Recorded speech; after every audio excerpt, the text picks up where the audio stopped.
बिस्मिल्लाहिर्रहमानिर्रहीम। अस्सलाम वालेकुम dear students, welcome to my YouTube channel 3A nursing lectures. Dear students, आप सबको wish you best of luck for your exam. वो तमाम स्टूडेंट जो कि Liaquat university of medical and health sciences से एफिलिएट हैं, उनके एग्ज़ाम शुरू होने वाले हैं 15 नवंबर से। तो उन सब के लिए वेल विशेस। अल्लाह ताला आप सबको कामयाबी अता फरमाए, आमीन। डियर स्टूडेंट, आज मैं unit number 7 F1 first year first semester के सेकंड जो वीडियो मैं बना रहा हूँ MCQs की। उम्मीद है आपने फर्स्ट वीडियो देखी होगी, और अगर आपको ये वीडियो पसंद आए तो मेरे चैनल को ज़रूर सब्सक्राइब करें और दूसरे लोगों तक भी पहुँचाएँ ताकि उन्हें भी इंफॉर्मेटिव वीडियोस मिलती रहें। तो हम अभी स्टार्ट करने जा रहे हैं यूनिट नंबर 7 सेफ्टी के MCQs। Let's start. बिस्मिल्लाहिर्रहमानिर्रहीम। अस्सलाम वालेकुम viewers, welcome to my YouTube channel 3A nursing lectures. पर 7 से है जो कि आपका ईयर 1 सेमेस्टर 1 में है। ठीक है, तो इसके हमने 25 MCQs लिए हैं। उनमें से हम आपको इनके करेक्ट आंसर भी बताएंगे और इसके साथ साथ उनके साइंटिफिक रैशनल भी देंगे कि जो आंसर दीगर दिए हुए हैं, रेस्पॉन्सेस दिए हुए हैं, वो उनका आंसर क्यों नहीं है। Let's start. Question number 1, the potential source of harm is. ये एक डेफिनेशन दी गई है। इसमें जो दर्ज में जो आपको दिए गए हैं आंसर्स, जैसे कि A TB, B hazard, C risk, D cancer and E both B and C। तो ये किसकी डेफिनेशन है? अगर आपने नंबर 7 पढ़ा है तो इंशाल्लाह आप बिल्कुल इसका आपको आंसर आ गया होगा। तो इसका करेक्ट आंसर है हैज़र्ड। ठीक है, क्योंकि ये हैज़र्ड जो है वो पोटेंशियल सोर्स ऑफ हार्म होता है। हार्म नहीं, हार्म अगर होगी कोई चीज़ तो जो नुकसान पहुंचता है या रिज़ल्ट जो बनता है उसको हम रिस्क कहते हैं, और जो सोर्स होता है, ज़रिया होता है नुकसान करने का, उसे हम कहते हैं हैज़र्ड। जैसे कि यहाँ पे देखें, anything that can cause injury, कोई चीज़ है जो इंजरी का सबब बने उसे हम हैज़र्ड कहेंगे। डिजीज़ का सबब बने, जैसे माइक्रो ऑर्गेनिज्म है, डिजीज़ का सबब बनते हैं, तो वो जो है पोटेंशियल जो है वो सोर्स हो गए हार्म का। ठीक है, तो उसको हम हैज़र्ड कहेंगे, जैसे कि माइक्रो ऑर्गेनिज्म वगैरह। तो इससे आप तमाम उसका सिनेरियो आपको मालूम हो गया होगा कि हम हैज़र्ड किसे कहते हैं। सेकेंड अगर लाइन में देखें तो डैमेज टू पर्सनल और पब्लिक प्रॉपर्टी, ज़रूरी नहीं है कि ह्यूमन लाइफ को कुछ हो, इंजरी हो, किसी प्रॉपर्टी को भी नुकसान हो सकता है। ठीक है, इसके अलावा deterioration and destruction of environment भी हम जो है इसको भी मतलब हार्म पहुंच सकता है। तो इसे हम कहते हैं हैज़र्ड। सेकेंड हमारे पास है the agent responsible to injure. ये फिर एक डेफिनेशन दी गई है। ठीक है सर, इसे हम जो है क्या आंसर होगा? The agent responsible to injure, injury, hazard, risk, cancer, both B and C। तो यहाँ पर भी आप देखें कि the agent responsible to injure, ये अभी अभी हमने डेफिनेशन पढ़ी है पिछली स्लाइड में, तो उम्मीद है आंसर निकाल लिया होगा आपने। जी हाँ, इसका करेक्ट आंसर है हैज़र्ड। और पिक्चर में डिफरेंट हैज़र्ड्स दिखाए गए हैं। ठीक है, इसमें जो है आप देख सकते हैं कि सबसे पहले जो ये सेफ्टी हैज़र्ड है, अगर हमने प्रॉपर तरीके से हैंडलिंग नहीं की, जैसे इलेक्ट्रिक वायर दिखाए गए यहाँ पर, प्रॉपर हैंडलिंग नहीं की तो वहाँ पर हमें करंट लग सकता है। सेकेंडली जो है बायोलॉजिकल हैज़र्ड है। ठीक है, इसी तरीके से कोई मतलब हम चीज़ को, जैसे कि ये सांप इनके हाथ में है लेडी के, तो ये इस तरह से नुकसान कर सकता है बायोलॉजिकल हमें। फिज़िकल हैज़र्ड हमें हो सकता है कोई चीज़ जो कि हमें नुकसान कर सकती है। ऊपर आप देखें सूरज की रोशनी दिखाई गई है। ठीक है, इससे हमें बर्न हो सकता है। इसी तरीके से हाथ में इनके एक भारी सी चीज़ है, वो हमारे पैर को नुकसान कर सकती है। इसके अलावा जो है यहाँ पर आप जो फोर्थ पिक्चर है, इसमें आप देख सकते हैं कि एर्गोनॉमिक हैज़र्ड लिखा हुआ है। जो एर्गोनॉमिक हैज़र्ड का मतलब ये होता है कि वो मिस हैंडलिंग हम करें, किसी चीज़ की प्रॉपर तरीके से हैंडलिंग ना करें तो हमें जो है वो नुकसान हो सकता है। जैसे कि ये कोई भारी सी चीज़ है, इसको प्रॉपर तरीके से नहीं उठा रहे हैं या उठाकर नहीं ले जाते हैं, या जैसे हम नर्सिंग में जब नर्सिंग केयर देते हैं तो हम कोई वज़नी चीज़ है उसको प्रॉपर तरीके से अगर खड़े होकर ना उठाएं, जैसा कि हम क्लाइंट का बेड बाथ वगैरह होता है उसमें बकेट उठानी है या बेसन उठाना है, तो उसको हम प्रॉपर तरीके से अगर अंदाज में ना उठाएं तो हमें कमर में दर्द वगैरह हो सकता है। तो इस तरह की चीज़ों से जो इस तरह के जो हैज़र्ड होते हैं उन्हें हम एर्गोनॉमिक हैज़र्ड कहते हैं। और आखिर में जो है ये केमिकल हैज़र्ड है, ये केमिकल की बोतल है, कोई हमें कोई चीज़ ऐसी हो सकती है जैसे कि एसिड वगैरह है, कोई हम केमिकल को एग्जामिनेशन कर रहे हैं कोई फिर, तो उसमें उससे हमें नुकसान हो सकता है। तो ये जो है डिफरेंट टाइप्स इस पिक्चर में दिखाई गई हैं। तो ये हैज़र्ड की डिफरेंट टाइप्स हैं। नेक्स्ट जो स्लाइड्स हमारे पास आ रही हैं इसमें इससे रिलेटेड क्वेश्चन हो सकते हैं। अगर ये चीज़ें आपने याद रखी तो नेक्स्ट उनका आंसर आप आराम से दे सकते हैं। Question number 3, ergonomic is A physical hazard, B mechanical hazard, C chemical hazard, D microbial hazard और ई साइको सोशल हैज़र्ड। उम्मीद अंदाज़ा कर लिया होगा आपने। जी हाँ, इसका करेक्ट आंसर है मैकेनिकल हैज़र्ड, क्योंकि मैकेनिकल हैज़र्ड का दूसरा नाम एर्गोनॉमिक हैज़र्ड है, जो कि इम्प्रॉपर हैंडलिंग किसी चीज़ की होती है, उससे हमारे बॉडी में कोई नुकसान हो तो इस तरह के हैज़र्ड को हम कहते हैं मैकेनिकल या ergonomic hazard. Question number 4, electricity and noises are physical hazard, mechanical hazard, chemical hazard, microbial hazard और ई साइको सोशल हैज़र्ड। तो हमारा करेक्ट आंसर है फिज़िकल हैज़र्ड, क्योंकि ये चीज़ हमें फिज़िकली नुकसान पहुंचा सकते हैं। Next question number 5, bacteria viruses are. I think कि आप इजीली इसका अंदाज़ा लगा लेंगे कि आपका आंसर क्या होगा। जी हाँ, इसका करेक्ट आंसर है माइक्रोबियल हैज़र्ड। देखिए पिक्चर में दिखाया गया है कि माइक्रोबियल में क्या माइक्रोब्स क्या क्या हो सकते हैं।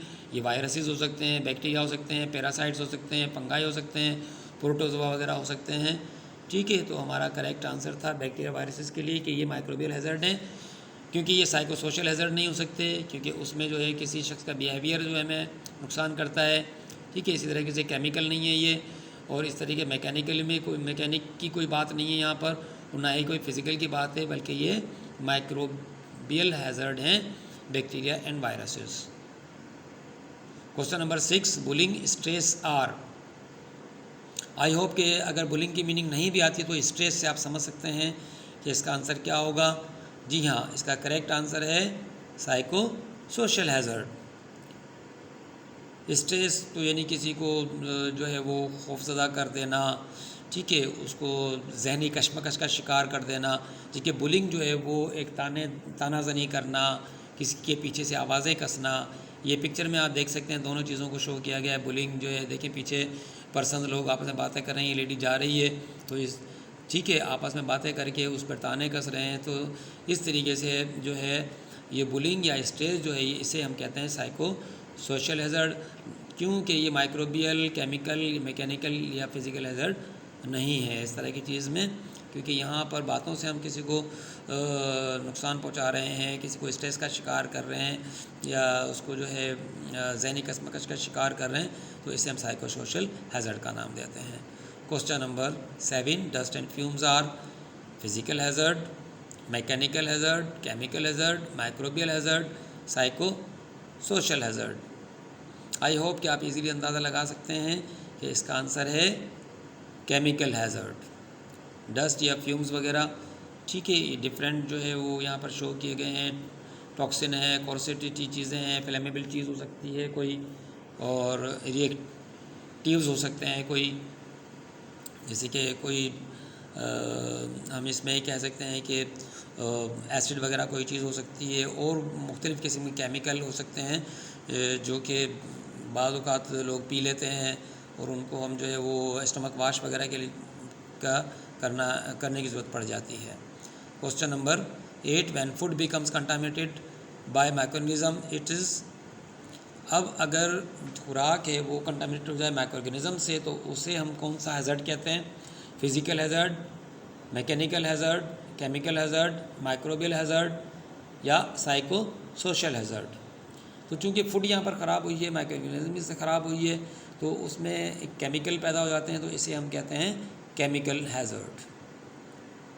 Question number 9, those associated with power driving machines whether automated और मैनुअली ऑपरेटेड, तो ये किस किस्म के हैज़र्ड कहलाते हैं?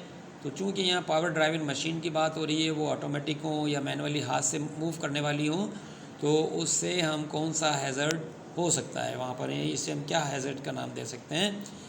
तो यहाँ पर एक इशारा भी दिया गया है, उम्मीद है अंदाज़ा कर लिया होगा आपने अगर पढ़ा है तो इसका आंसर है मैकेनिकल हैज़र्ड। मैंने आपको बताया था कि इसमें एक इशारा दिया गया, तो ये मशीन जो है ना, उससे इशारा मिलता है मैकेनिकल हैज़र्ड का। तस्वीर में आप देख भी सकते हैं कि अगर एक पर्सन है वो किसी मशीन पर काम कर रहा है और अगर वो पूरी तवज्जो से उधर नहीं काम करता, इधर उधर ध्यान करता है, तो उसका इस तरीके से मशीन में उसका हाथ आ सकता है और कुछ भी नुकसान हो सकता है। Question number 10, replacing slippery floor to rough floor to prevent fall. अब यहाँ पर जो क्वेश्चन दिए गए हैं, ये क्वेश्चन दिए गए हैं कि वेज टू प्रिवेंट जो है different hazard, types of hazard, different types of hazard से हम किस तरह से प्रिवेंट कर सकते हैं। तो यहाँ जो क्वेश्चन दिया गया है आपको, ये दिया गया है कि अगर स्लिपरी फ्लोर हो और उसको हम रफ फ्लोर से रिप्लेस कर दें, तो ये क्या किस चीज़ में आएगा? एलिमिनेशन में, सब्स्टिट्यूशन में, इंजीनियरिंग कंट्रोल में आएगा, एडमिनिस्ट्रेटिव कंट्रोल है या पीपीईज़ है? तो इसका करेक्ट आंसर है सब्स्टिट्यूशन। हमने क्या किया कि स्लिपरी फ्लोर जो था उसको हमने सब्स्टिट्यूट कर दिया रफ फ्लोर से।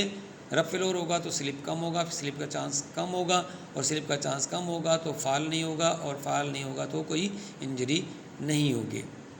ठीक है, इसमें देखें तो आपको एलिमिनेशन भी दिया गया है, इंजीनियरिंग कंट्रोल दिया गया है, एडमिनिस्ट्रेटिव कंट्रोल दिया गया है, पीपीएस दिया गया है। तो इनके डिफरेंट मीनिंग्स हैं। एलिमिनेट का मतलब होता है कि एक चीज़ से दूसरी चीज़ जो है वो उसी की जगह पे उसी से कुछ डिफरेंट कर देना, वो एलिमिनेशन में आ जाता है। उसको मसा हटा देना, वहाँ से दूसरी चीज़ लगा देना। इंजीनियरिंग कंट्रोल में जो है वो कुछ जो घरों में जैसे हम वेंटिलेटर वगैरह होते हैं, इस तरह की चीज़ों को हम उसमें कहते हैं। ठीक है, इंजीनियरिंग कंट्रोल में ले लेते हैं। एडमिनिस्ट्रेटिव कंट्रोल में दूसरी चीज़ें आ जाती हैं कि कुछ हम साइन बोर्ड्स वगैरह लगा दें, कुछ चीज़ों को जो है वो हम टाइमिंग चेंज कर दें। और पीपीईज़ में जो है वो डिफरेंट किस्म के पीपीईज़ बहुत कॉमन वर्ड है आज के दौर में, तो आप इजीली समझ सकते हैं कि ये जो है ग्लोव्स, मास्क वगैरह और जो सूट वगैरह हैं हमारे, उनके लिए इस्तेमाल होता है पीपीईज़ में। तो हमारा करेक्ट आंसर है यहाँ पर replacing slippery floor to rough floor is substitution. Number 11, gloves, mask, tie neck sweets are elimination, substitution, engineering control, administrative control और पीपीईज़। आई थिंक ये सबसे आसान एमसीक्यू है जिसको आप अंदाज़ा लगा सकते हैं, और इसका करेक्ट आंसर है पीपीईज़। पिक्चर में यहाँ पर आपको पीपीईज़ दिखाए गए हैं। ठीक है, ये टाइवेक सूट दिखाया गया है इसमें पिक्चर में ऊपर वाली में, और नीचे आपको डिफरेंट जो पर्सनल प्रोटेक्टिव इक्विपमेंट्स की पिक्चर दिखाई गई हैं। तो फुल वर्ड हमारे पास पीपीईज़ का जो है वो पर्सनल प्रोटेक्टिव इक्विपमेंट्स भी है, जो कि हम आज के दौर में तो बहुत ही मशहूर है जब से कोविड-19 आया है। उम्मीद है आपको ये क्लियर हो गया होगा। Question number 12, physical removal of hazard is, physical removal of hazard क्या कहलाता है? इसको हम क्या कहते हैं? Elimination, substitution, engineering control, administrative control या पीपीईज़? तो फिजिकल रिमूवल के लिए हमारे पास करेक्ट आंसर है एलिमिनेशन। यहाँ पर देखें हाई पोजीशन थी, एक इक्विपमेंट था जिस पे काम करने के लिए रखा गया था, तो इसे हम जो है वो क्या करते हैं, एलिमिनेट कर देते हैं, और इसको करके जो है हम इसको डाउन पोजीशन पर ले आते हैं, तो इससे फॉल के चांसेस कम हो जाते हैं। Question number 13, ventilators in hospitals are the example of elimination, substitution, engineering control, administrative controls और पीपीईज़। हॉस्पिटल में वेंटिलेटर्स होते हैं या हमारे घरों में वेंटिलेटर्स होते हैं। ठीक है, तो वेंटिलेटर्स का ज़ाहिर काम होता है कि वहाँ से जो है वो एयर का इन और आउट फ्लो बेहतर हो जाए। तो इस तरह के इक़दाम को या प्रिवेंशन को क्या कहते हैं? तो उम्मीद अंदाज़ा लगा लिया होगा। जी हाँ, इसका करेक्ट आंसर है इंजीनियरिंग कंट्रोल, क्योंकि हम क्या करते हैं इसमें जो है ये एक तरह से इंजीनियरिंग वाला मैकेनिज़्म है, तो इसलिए हम इसको कहते हैं engineering control. Question number 14, employ training and installation of science and of warnings label. ये कौन सी प्रिवेंशन है? एलिमिनेशन है, सब्स्टिट्यूशन है, इंजीनियरिंग कंट्रोल है, एडमिनिस्ट्रेटिव कंट्रोल है, पीपीईज है। तो एम्प्लॉय की ट्रेनिंग करवाना, इंस्टॉलेशन करना, साइन और वार्निंग लेबल्स, कोई चीज़ कहीं पे ख़तरा है तो उसके लिए में साइन लगा देना, ठीक है। तो इसे हम क्या कहते हैं जी? इसका आंसर है एडमिनिस्ट्रेटिव कंट्रोल, ठीक है। डिफरेंट किस्म के आपने साइन बोर्ड देखे होंगे जिन पर जो है खबरदार के लिए लिखा होता है, वार्निंग लिखी होती हैं, ठीक है। इस तरह की चीज़ें जो आप पिक्चर में बहुत सारी देख सकते हैं। तो एम्प्लॉय ट्रेनिंग वगैरह और installation of sine and warning labels जो है एडमिनिस्ट्रेटिव कंट्रोल का हिस्सा होता है, ठीक है। ये इंजीनियरिंग कंट्रोल में नहीं आता, ना सब्स्टिट्यूशन में आता, ना एलिमिनेशन में आता है, ना ही ये कोई पीपीईज है, बल्कि ये एडमिनिस्ट्रेशन का काम होता है। नेक्स्ट है fume hoods are elimination, substitution, engineering control, administrative control, PPEs. तो फ्यूम हुड्स किसे कहते हैं हम? अगर ये अंदाज़ा होगा तो आप फिर फ़ौरन आप इसका जवाब दे देंगे। तो फ्यूम हुड्स का मतलब है कि जो फ्यूम जो होता है, धुआं जो होता है, उसको बाहर निकाले या सफोकेशन को बाहर निकाले, तो इस तरह की चीज़ को हम कहते हैं फ्यूम हुड्स। तो इसका करेक्ट आंसर है इंजीनियरिंग कंट्रोल। जैसे कि आपने अपने किचन्स में देखा होगा कि फ्यूम हुड्स लगे होते हैं किचन में, ठीक है। वो हमारा जो स्टू होता है, चूल्हा जो होता है, ठीक है, इसकी गर्माइश है, इसका फ्यूम होता है, धुआं वगैरह है, ठीक है, उसको सक करके और आउटसाइड ऑफ दी किचन जो है वो उसको भेज देता है। तो इसे हम लेते हैं इंजीनियरिंग कंट्रोल में। Question number 16, home hazard appraisal are all except one. यानी हम जब असेस करें, ठीक है, होम हैज़र्ड के लिए, तो उसमें तमाम चीज़ें होंगी, एक नहीं होगी। फॉल्स इसमें आता है, A, B incision, C suffocation, D fire, E electric shock. I hope कि इसमें एक वर्ड ऐसा है जो आपको नहीं लगेगा कि इसमें घर में कोई इसका वो होगा, तो अंदाज़ा कर सकते हैं आप। जी हाँ, इसका करेक्ट आंसर है इंसेशन, ठीक है। ये हमारे होम हैज़र्ड अप्रेजल में नहीं आता। यानी अगर हमें घर में देखना है कि क्या चीज़ें जो है वो हैज़र्ड का सबब बन सकती हैं, ठीक है, तो उसमें हमारे पास जो कॉमनली जो चीज़ें होती हैं वो फाल वगैरह होते हैं, घर में गिर सकते हैं, सफोकेशन का हो सकता है, आग लग सकती है, इलेक्ट्रिक शॉक लग सकता है। लेकिन इंसिशन का काम जो है वो स्पेशली, क्योंकि एक बाकायदा एक उसका इंडिकेशन होती है, तो ये काम जो यहाँ का नहीं है, बल्कि ये जो है हॉस्पिटल में होता है इंसिशन करने का काम। Question number 17, decibel is the unit to measure. यानी डेसिबल क्या मेयर करने का यूनिट है? अगर किसी ने ईएनटी में काम किया होगा तो आराम से इसको गेस कर लेंगे। तो इसका करेक्ट आंसर है साउंड, ठीक है। डेसिबल जो है वो साउंड के लिए यूनिट है कि कितने डेसिबल उसका यूनिट आ रहा है, तो उसको कितना सुनाई दे रहा है, ठीक है, उसकी सुनने की सलाहियत को हम देखते हैं इसको, ठीक। पावर ऑफ हेयरनेस जो है उसके लिए होता है ये। जबकि फ्रीक्वेंसी जो है ये साइकिल पर सेकंड है, ठीक है, इसको जो है हम फ्रीक्वेंसी कहते हैं। और इसका यूनिट हैज़र्ड है, हर्ट्ज़ है, और इसको HZ से डिनोट करते हैं। जबकि इलेक्ट्रिक करंट जो है इसका यूनिट जो है एम्पियर है। तो ज़ाहिर है डेसिबल नहीं है ये, ठीक है, इलेक्ट्रिक करंट का एम्पियर है। और वेवलेंथ का जो यूनिट होता है वो मीटर होता है। और फोर्स का न्यूटन तो बहुत पॉपुलर है, न्यूटन आप जानते हैं, ठीक है। तो इस तरीके से हमारा जो करेक्ट आंसर है डेसिबल के लिए वो है साउंड, यानी कि ये साउंड का यूनिट है। पिक्चर में आपको दिखाया गया है यहाँ पे, जैसे फ्रीक्वेंसी वगैरह के बारे में बताया गया है कि भाई यहाँ पे नीचे आप देखें बिल्कुल डाउन में जो लाइन है इसमें 3 हर्ट्ज़ लिखा हुआ है। अब 3 हर्ट्ज़ का मतलब यहाँ ऊपर देखें आप कि एक जो है रेजिंग और डाउनिंग को देखें आप, 1 नंबर दिया गया है, फिर 2 दिया गया है, यानी कि फर्स्ट रेजिंग से लेके सेकंड रेजिंग तक के दरमियान का जो है ये एक हमारी जो है ना वो हर्ट्ज़ हुआ।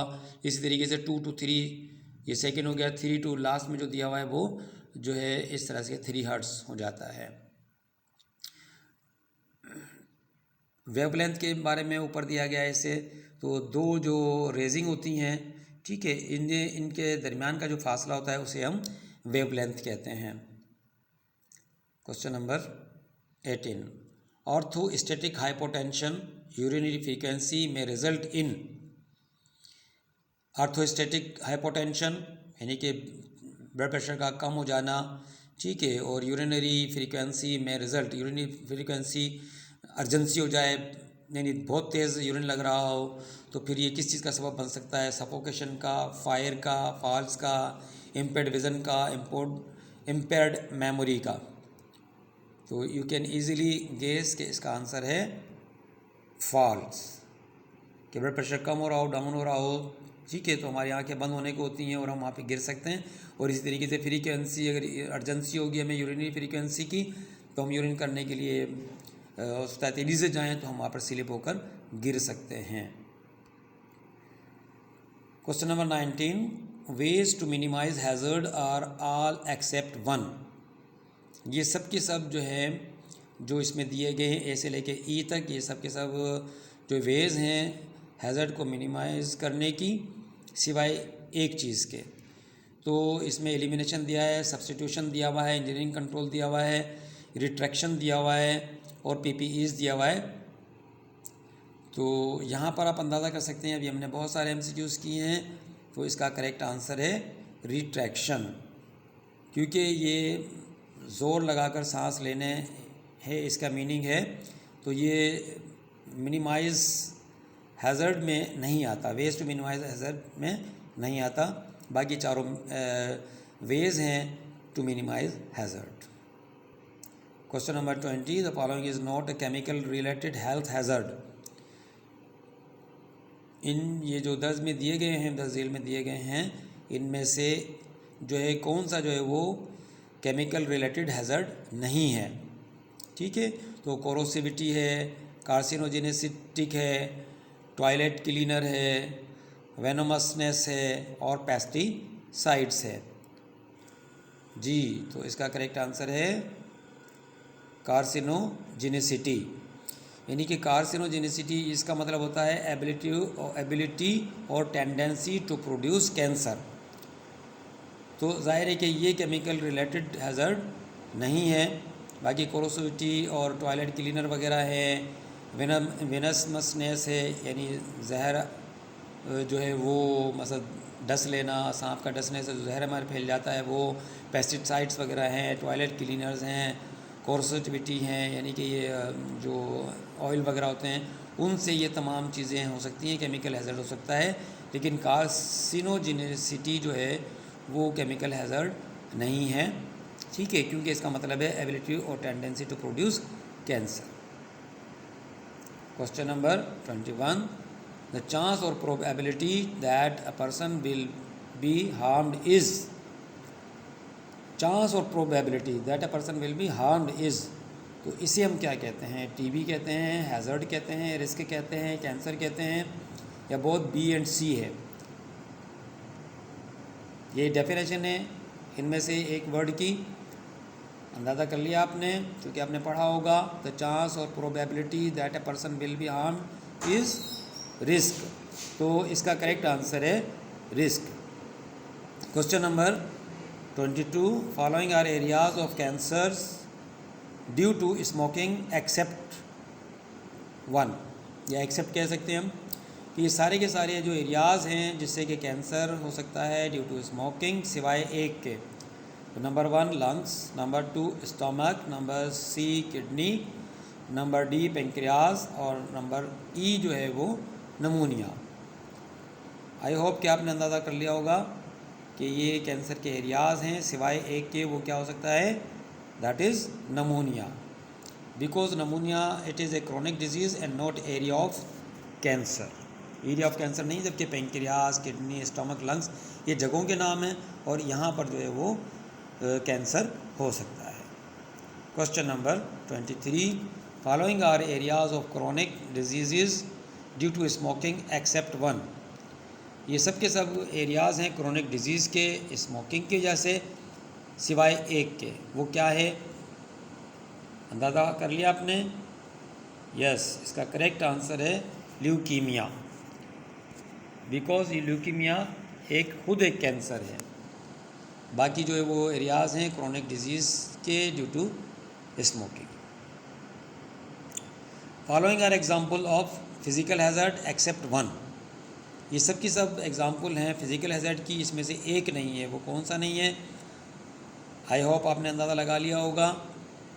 जी हाँ, इसका करेक्ट आंसर है केरोसिन ऑयल, क्योंकि ये हमारे पास आ जाता है केमिकल हैज़र्ड में। Question number 25. Following are example of psycho social hazard except. अब ये जो नीचे दिए गए हैं ए से लेके ई तक आपको रेस्पॉन्सेस दिए गए हैं, ये सब के सब कह रहे हैं कि ये साइको सोशल हैज़र्ड है, इनमें से एक नहीं है। तो वो क्या नहीं है? अब A violence, B aggression, C corrosivity, D harassment and E burn out. I hope कि इट इज़ वेरी क्लियर कि आपने गेस कर लिया होगा। इसका करेक्ट आंसर है कोरोसिविटी। ठीक है, क्योंकि कोरोसिविटी जो है वो साइको सोशल हैज़र्ड नहीं है।